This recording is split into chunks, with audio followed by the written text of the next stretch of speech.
वाल्मिक कराड ज्यांची शिक्षण संस्था बळकावणार होता तो वंजारी नेता आता थेट सरपंच संतोष देशमुख यांचा पुतळा उभारणार आहे। आणि याच वंजारी नेत्याचं कराडशी जुनं वाद आणि तापलेलं प्रकरण सुद्धा आहे। हे प्रकरण नेमकं काय तेच समजून घेणार आहोत या व्हिडिओतून। त्यासाठी हा व्हिडिओ शेवटपर्यंत नक्की पहा। मनोज जरांगेचं आंदोलन, मराठा आरक्षण आणि त्यानंतर डिसेंबर 2024 मधलं संतोष देशमुख हत्या प्रकरण आणि या हत्या प्रकरणाचा मास्टरमाइंड वाल्मिक कराड आणि मग त्याच्यामुळे धनंजय मुंडेंना गमवावं लागलेलं कॅबिनेट मंत्रीपद।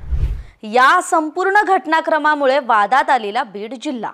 पण याच बीड जिल्ह्यातून एकीकडे मराठा वंजारा अशी सामाजिक तेढ निर्माण झालेली असताना सामाजिक सलोख्याचं वेगळं चित्र निर्माण करणारी घटना घडली आहे।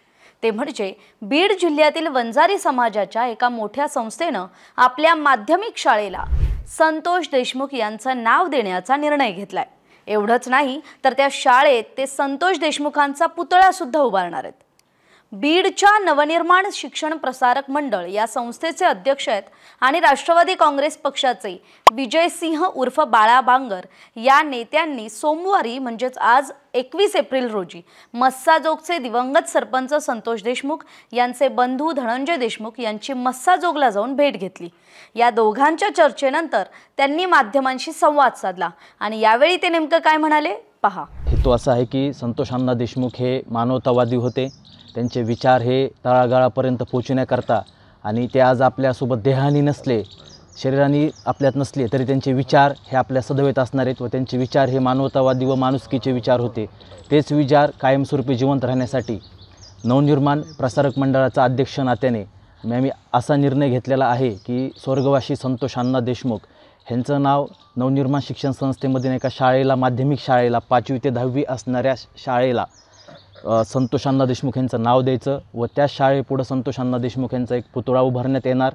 खरं तर बाळा बांगर हे वंजारी समाजाचे नेते आहेत, पण त्यांनी धनंजय देशमुख यांनी उभारलेल्या संतोष देशमुखांसाठीच्या न्यायाच्या लढ्यात बांगर कुटुंबीय शेवटपर्यंत सोबत राहील अशी ग्वाही दिली आहे।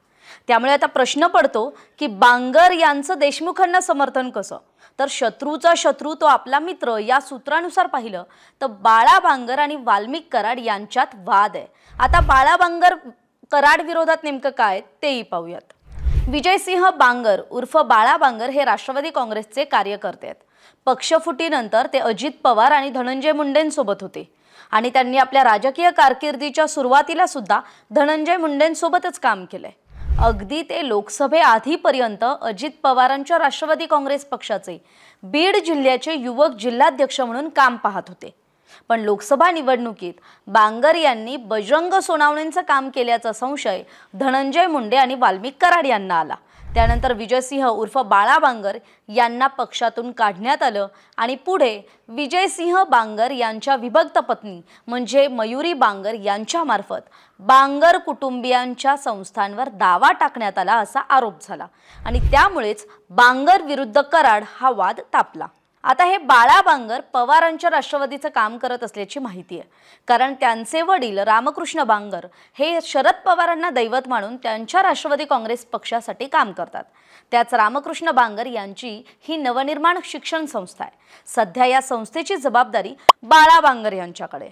रामकृष्ण बांगर आणि त्यांच्या कुटुंबियांना वाल्मिक कराडने त्रास देऊन संस्था बळकावण्याचा प्रयत्न केला होता असा आरोप आष्टीचे भाजप आमदार सुरेश धस आणि बीड शहरचे राष्ट्रवादी काँग्रेसचे आमदार संदीप क्षीरसागर यांनी याआधी अनेकदा बोलून दाखवलाय।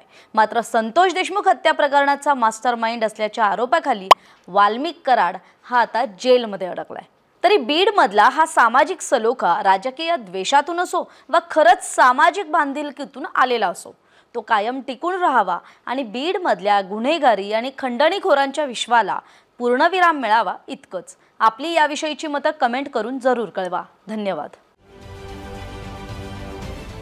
महाराष्ट्रातील सर्व बातम्यांचे विश्वासार्ह व्यासपीठ सकाळच्या सर्व सोशल मीडिया प्लॅटफॉर्मला लाईक, फॉलो आणि सबस्क्राइब करा। तसंच सर्व नोटिफिकेशनसाठी बेल आयकॉन प्रेस करायला विसरू नका।